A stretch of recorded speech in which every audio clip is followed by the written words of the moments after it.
Hello students, once again welcome in this amazing series of Sanskaram video lecture. Dear students, now let's continue our chapter number 7 Geography, and in this video lecture we discuss about the railways, and in my previous lecture we already discussed about the different means of transport जिसमें हमने discuss किया था about the roadways. Now let's start. The railways carry heavy goods and people over long distance quickly and cheaply. अगर हम railway की बात करें तो रेलवे एक ऐसा माध्यम है जो बहुत लॉन्ग डिस्टेंस तक वस्तुओं को और व्यक्तियों को बहुत सस्ते दामों पर पहुंचा देता है. The invention of steam engine and the industrial revolution helped in speedy development of rail transport. औद्योगिक क्रांति की अगर हम बात करें और साथ में स्टीम के इंजन की जिस टाइम पर भाप के इंजन का आविष्कार हुआ तो उसने रेल ट्रांसपोर्ट में बहुत तेज़ी से विकास किया. उसके बाद diesel and electric engines have largely replace the steam engine. Diesel और इलेक्ट्रिसिटी से चलने वाले इंजनों का आविष्कार हुआ जिसने रिप्लेस कर दिया स्टीम इंजन को. In place super fast trains have been introduced to make the journey faster.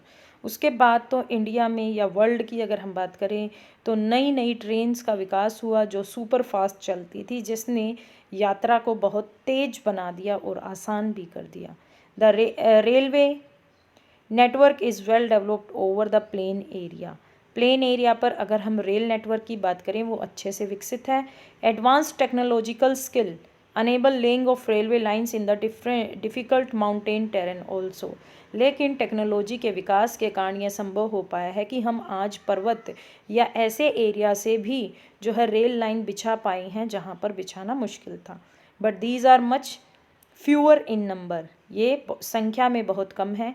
Indian railway network is well developed. It is the largest in Asia. अगर हम इंडिया के रेल सिस्टम की बात करें ये अच्छे से विकसित रेल सिस्टम है. साथ में ये एशिया का बहुत बड़ा सिस्टम है.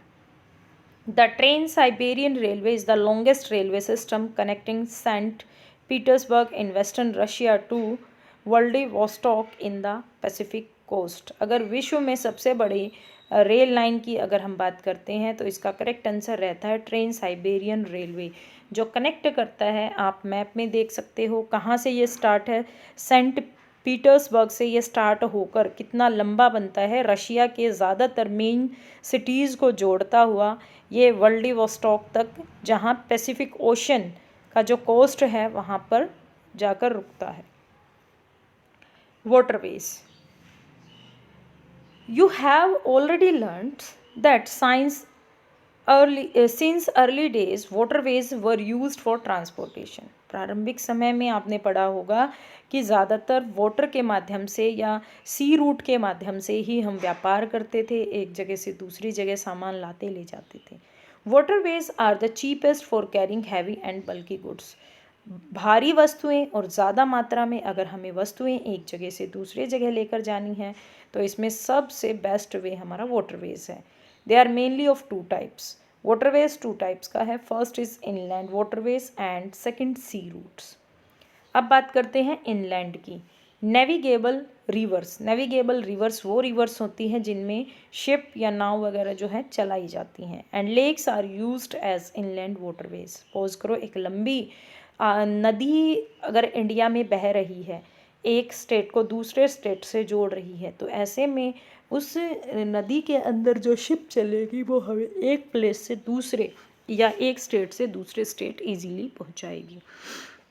Some of the important inland waterways are the Ganga Brahmaputra river system. इसमें गंगा ब्रह्मपुत्रा रिवर सिस्टम है. The great lake in north America and the river Nile in Africa. Sea routes and oceanic routes are mostly used for transporting merchandise. अगर हम सी root की बात करें या ocean root की बात करें इसमें ज़्यादातर वो वस्तुएं लाई ले जाई जाती हैं जो खरीदी या बेची जाती हैं. Merchandise and goods from one country to another. एक देश से दूसरे देश के अंदर. These routes are connected with the ports. इन रूट्स को पोर्ट्स से जोड़ दिया जाता है. पोर्ट्स को बंदरगाह कहते हैं. सम ऑफ द और बंदरगाह वो प्लेस होता है जहाँ पर शिप्स जो हैं आकर रुकती हैं. Some of the important ports of the worlds are Singapore and Mumbai in Asia, New York, Los Angeles in north America, Rio de Janeiro in south America, Durban and Cape Town in Africa, Sydney in Australia, London and उसके बाद है Rotterdam in Europe. Can you name some more ports of the world.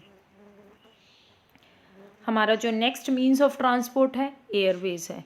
This is the fastest way of transport developed in early 20th century. अगर 20वीं शताब्दी की बात करें तो इसकी सबसे बड़ी अचीवमेंट क्या है, एयरवेज, यानी बहुत तेज़ी से चलने वाला ट्रांसपोर्ट का विकास हुआ 20वीं शताब्दी में, जिसमें हमारी एरोप्लेन, हेलीकॉप्टर, इनका विकास हुआ। It is also the most expensive due to the high cost of fuel. ये बहुत महंगा पड़ता है क्योंकि इसमें डलने वाला जो फ्यूल होता है उसकी हाई कॉस्ट होती है। Air traffic is adversely affected by bad weather like fog and storms. लेकिन अगर हम एयर ट्रैफिक की बात करें, वो सबसे ज़्यादा प्रभावित होता है बुरे मौसम से। It is the only mode of transport to reach the most remote and distant area, especially where there are no roads and railways. ये हमारे लिए सबसे महत्वपूर्ण और इम्पोर्टेंट रूट है, क्योंकि इसमें जहाँ पर सड़कें बिछी नहीं है या जहाँ पर हम लोग आसानी से नहीं पहुँच सकते, रिमोट एरियाओं पर ये हमें आसानी से पहुँचा देता है। Helicopters are extremely useful in most inaccessible area, जहाँ पर हम पहुँच नहीं सकते। And in time of calamities for rescuing people, प्राकृतिक आपदा के समय लोगों को बचाने के लिए बहुत ज़्यादा हेल्पफुल है। इसके साथ साथ अगर हमें फूड डिस्ट्रीब्यूट करना है, water, clothes, machine, some of the important, उस टाइम पर ये बहुत ही महत्वपूर्ण रहता है। Some of the important airports are Delhi, Mumbai, New York, London, Paris, Frankfurt and Cairo. Now let's start our next topic. Our next topic is communication, जिसका means क्या है, संचार। Communication is the process of conveying message to other. Actually में communication वो माध्यम है जिसके द्वारा हम अपने मैसेज दूसरों तक पहुंचाते हैं। With the development of technology, human have devised new and fast mode of communication.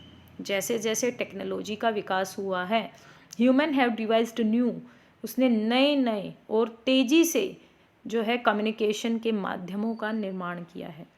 Figures and point explain the evolution means Vikas of communication system. The advancement in the field of communications has brought about an informations, उसके बाद revolutions in the world. अगर हम advancement की बात करें communication के field में, ये हमारे सामने ब्रोट अबाउट एन इंफॉर्मेशन, ये नई नई सूचनाएं हमें प्रोवाइड करता है जो वर्ल्ड के इर्द गिर्द या पूरे विश्व में जो घटित होती हैं उनके बारे में हमें सूचनाएं मिल जाती हैं। Different mode of communications are use to provide information. इसके लिए हम अलग अलग माध्यम का इस्तेमाल करते हैं जिसके द्वारा हमें सूचनाएं मिलती हैं, हमें शिक्षा मिलती है, as well as to us, हमारा मनोरंजन भी होता है। Through newspaper, radio, television we can communicate with large number of people. अगर हम बात करते हैं समाचार पत्र की, रेडियो, टेलीविज़न जो भी हैं, इनके द्वारा हम एक ही बार में बहुत सारे व्यक्तियों के साथ कम्युनिकेशन कर सकती हैं। That's why they are called mass communication या mass media. The satellite have made communications even faster. Satellite ने कम्युनिकेशन को बहुत तेज़ कर दिया है। Satellites have help in oil exploration, उसके बाद survey of forest, underground water, mineral wealth, weather forecast and disaster warning. अगर हम सैटेलाइट की बात करें तो ये हमारे लिए बहुत ज़्यादा हेल्पफुल है। किस चीज़ के बारे में पता करने में, अगर हमें फॉरेस्ट सर्वे करना है, अंडरग्राउंड वाटर कहाँ है, मिनरल कहाँ है, ठीक है, उसके बाद वेदर फोरकास्ट के बारे में, साथ में ऑयल कहाँ पर हमें मिलेगा, वो सारी सूचनाएं हमें इसके थ्रू मिल जाती हैं। Now we can send electronic mails और ईमेल थ्रू इंटरनेट। इंटरनेट के द्वारा हम इलेक्ट्रॉनिक मेल भी एक दूसरे को भेज सकते हैं। Wireless telephonic communications through cellular phones have become very popular today. और अगर हम आज की बात करें तो आज तो हमारे जीवन में सेल फ़ोन का सबसे ज़्यादा महत्व है, क्योंकि कोरोना के टाइम में ना सिर्फ हमारी स्टडी में हेल्प सेल फ़ोन ने की है, इवन जो हम तक सूचनाएं पहुंचती है वो इसके माध्यम से ही पहुंचती हैं। Internet not only provide us with the world wide information. Internet से ना सिर्फ हमें पूरी दुनिया की सूचना मिलती है, इवन इंटरेक्शंस, हम एक दूसरे के साथ जो है इंटरेक्शन कर सकते हैं और अपनी लाइफ को कंफर्टेबल बना सकते हैं। Now we can reserve ticket for railway.